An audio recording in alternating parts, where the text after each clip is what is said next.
future me. And I'm going to splice in footage from my original video that has the original pickups in it.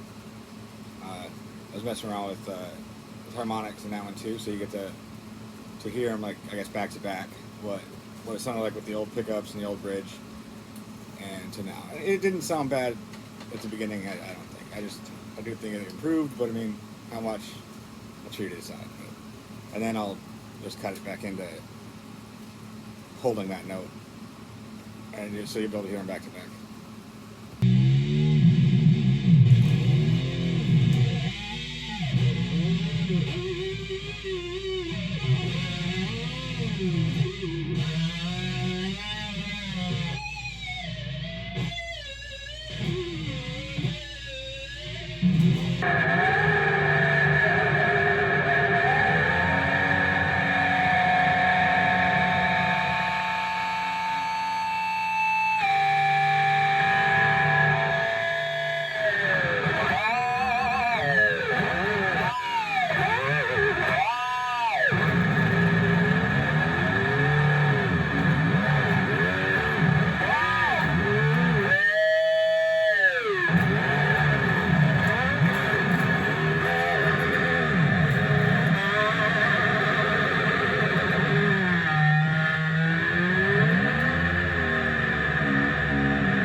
This thing's ridiculous. Well, I figured I haven't done any sound checks in a while, but I've been meaning to get around to doing this. I've done this one once before, but that was before some of the upgrades. I added Seymour Duncan Blackouts. They've added, well, I don't know how much of it's the bridge or how much of it's the pickups. That's what you get for changing them both at the same time. But I put a Floyd Special on there instead of that, the licensed Floyd thing that was on there before. Kind of more like an Ibanez style. Actually, it was this one.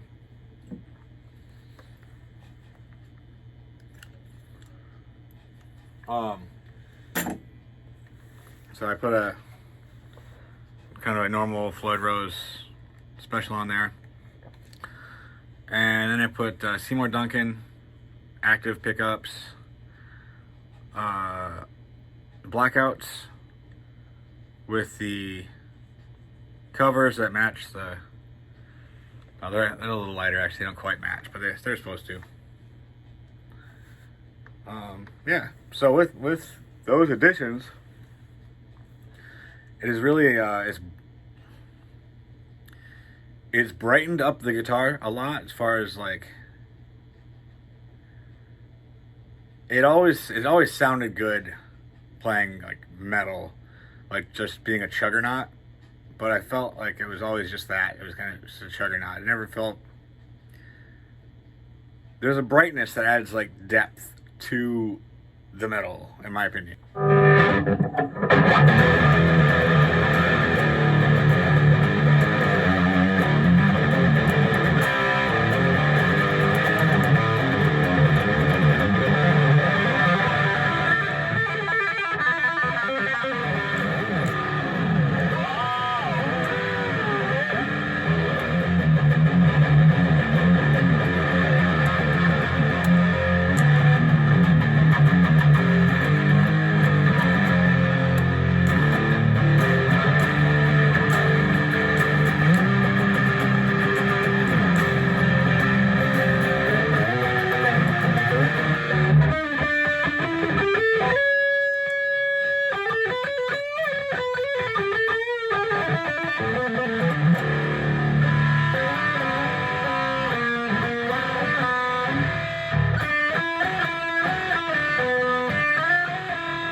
So it's so fun. Do it all day. But the sustain in this, I mean, yeah, they are active pickups, but they're not sustaining acts. It does have a Floyd, so for the sustain on this thing to be so long, it's just crazy.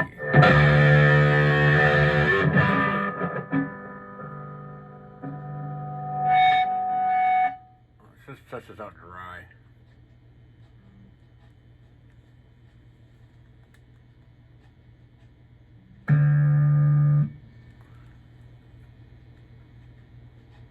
Okay, no reverb, no delays, no choruses. Channel treble. 12 o'clock, 12 o'clock, 12 o'clock. Drive, 12 o'clock. Okay, so the amp is dry, 12 o'clock across the board. No reverb, no chorus, no effects.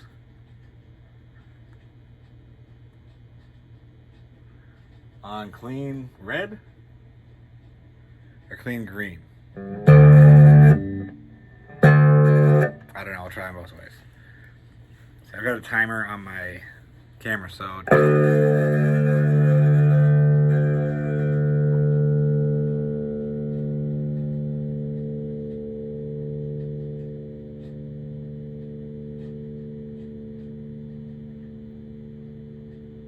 15 seconds,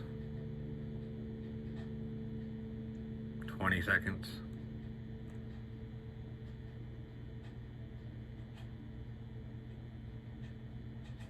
27 seconds, I'd say. I mean, it's still going.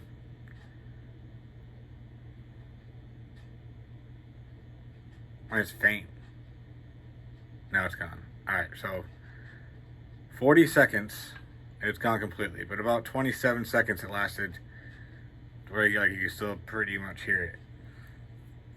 It's pretty good. Let's see if it makes any difference in green. I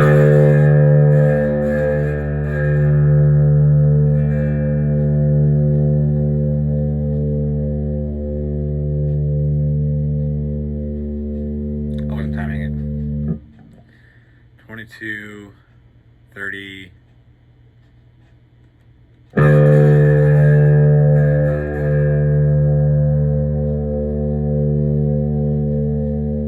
Kind of rattled it against itself. I bet I heard it.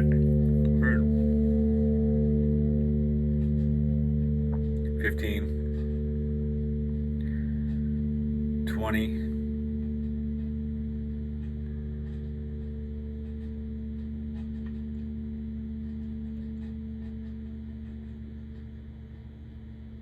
30.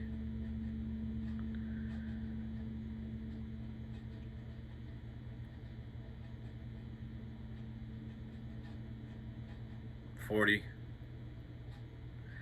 About 40. Okay, so about 30 seconds for like significant tone, and then it'll go about 40 seconds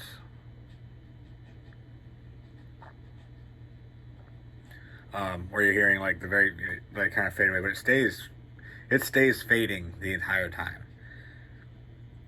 It just stays fading. It's crazy.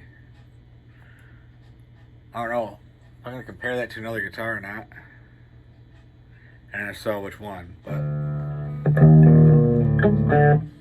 I think this might be the longest sustaining guitar I have right now. It's pretty awesome. Oh my god.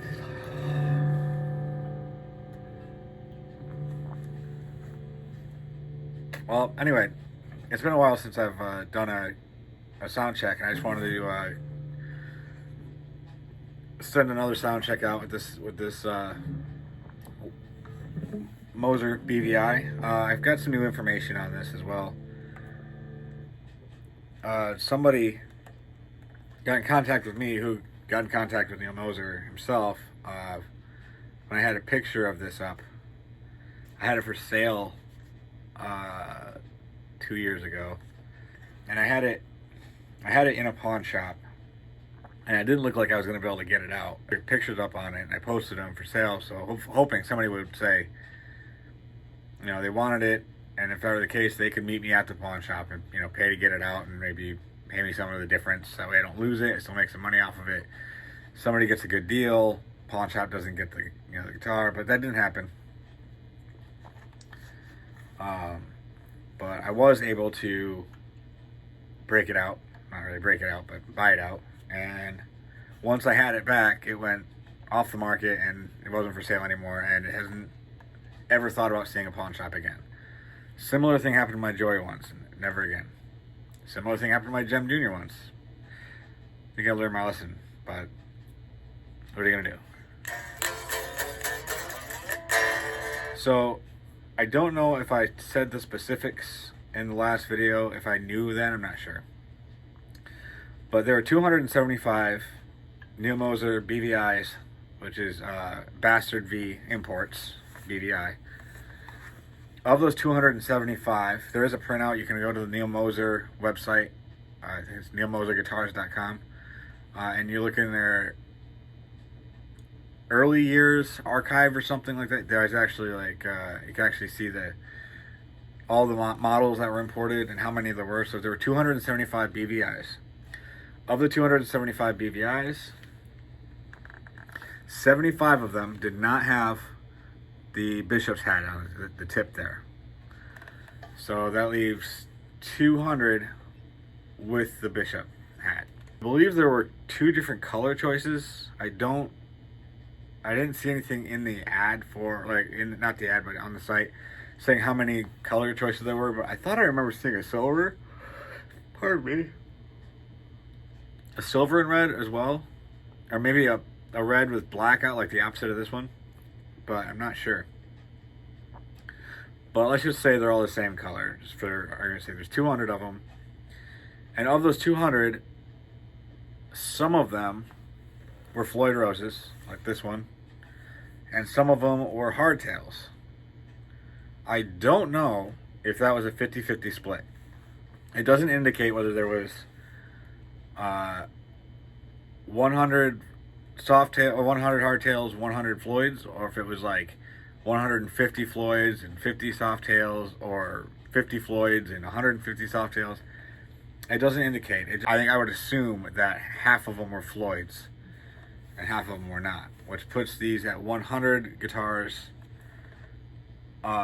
like this one ever made. I know I've seen some pictures of some BVIs that have been broken, but this one is mainly original condition, aside from the bottom, the feet where they all chipped and whatnot. I refinished them. I added a little bit to make sure that the shape was correct, and then just add a little bit of red paint. That was pretty much all I needed to do this one. You can see the line, so it's not quite the right shade, and then obviously I wanted to go up a little bit further than it needed, but and then kind of the tips were the same deal. Just the very tips had a little bit of a, you know, a little bit of rub on them, so I just kind of fixed them up a little bit, and other than that, nothing else. There's one shiny chip that you probably can't even see right there. Yep. Aside from that tiny chip, yeah, I think the rest is in great shape. And with the new Seymour Duncan Blackouts, I think the bridge feels stronger. This could all be in my head, but it seems to sustain a lot longer. The strings feel like they're more taut, even though it's like the same, you know, it's tuned the same. So like even acoustically, it sounds brighter. Not even talking about the pickups, just by itself, adding this bridge, it sounds acoustically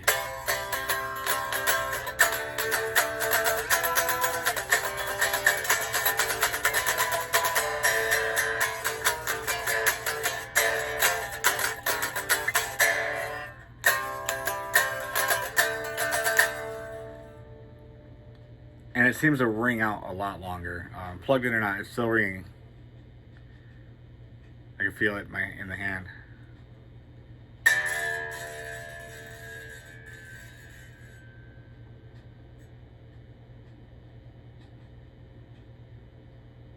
Can still feel it.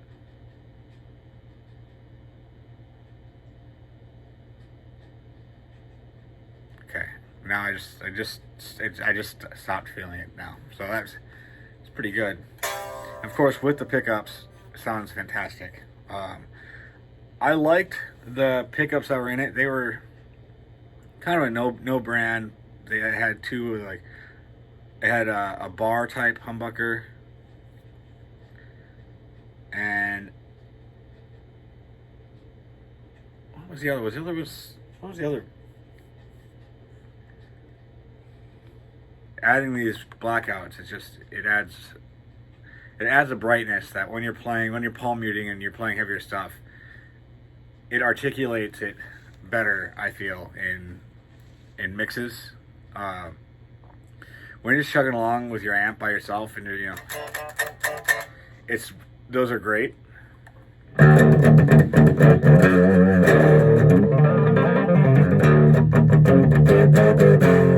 But when you're doing it in a mix, you know, it gets lost.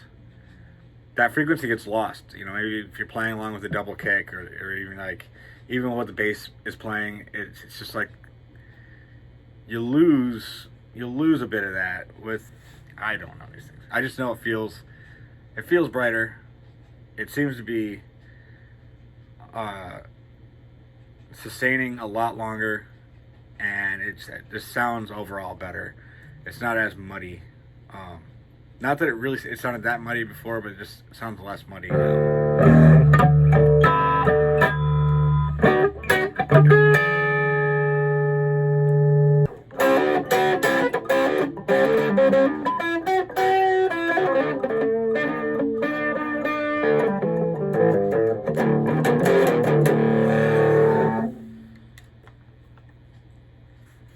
Well, that's all I have. Oh yeah, and I added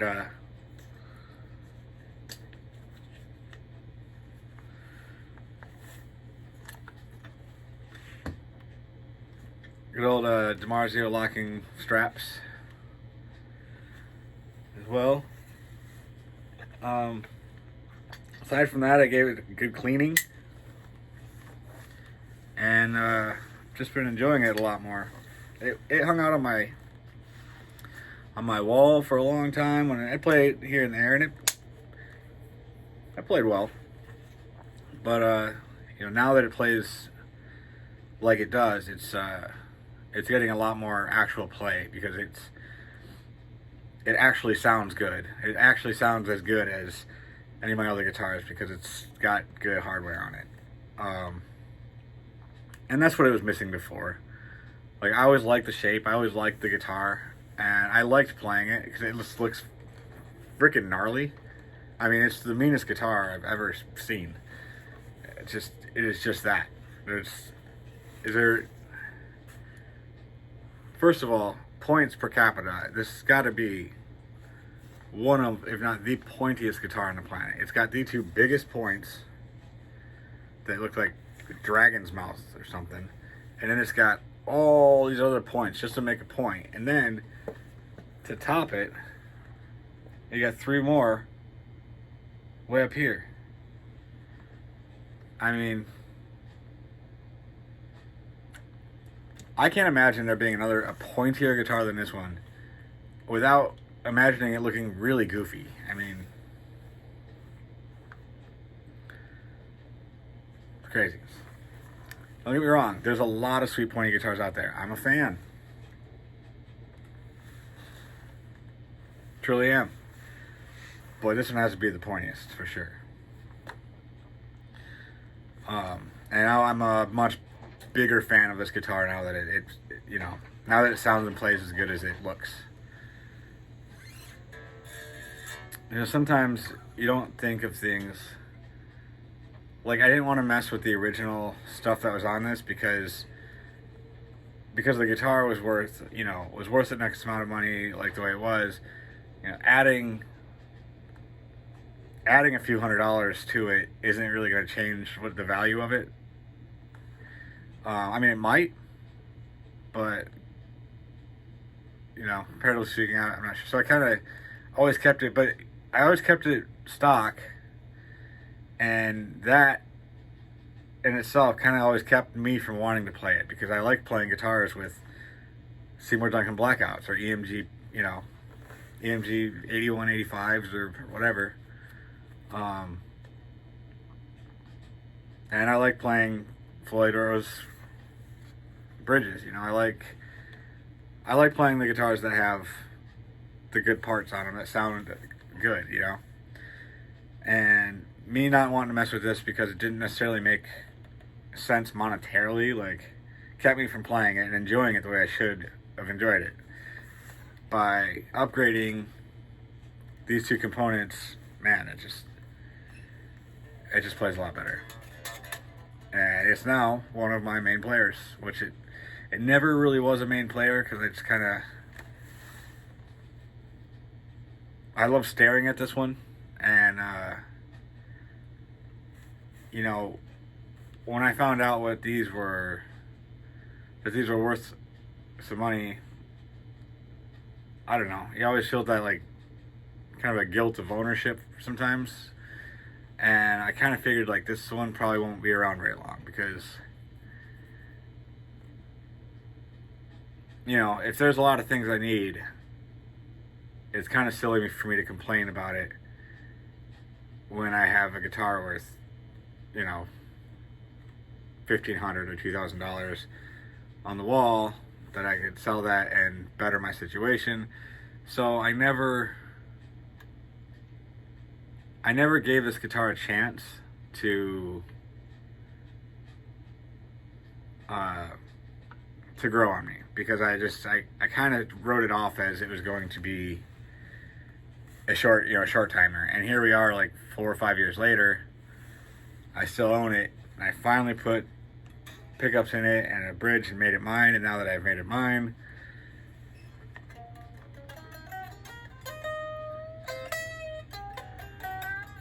no desire to give this thing up.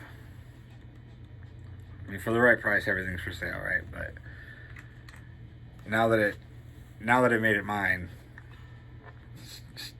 I can imagine it being anywhere else. But well, there you go. There's the updated NEAL Moser BVI, 1 of 100 ever made. There was only one shipment ever, and this is one of those. So these weren't made over the years, they were made over once. So with that said, good day to all, and see you next time.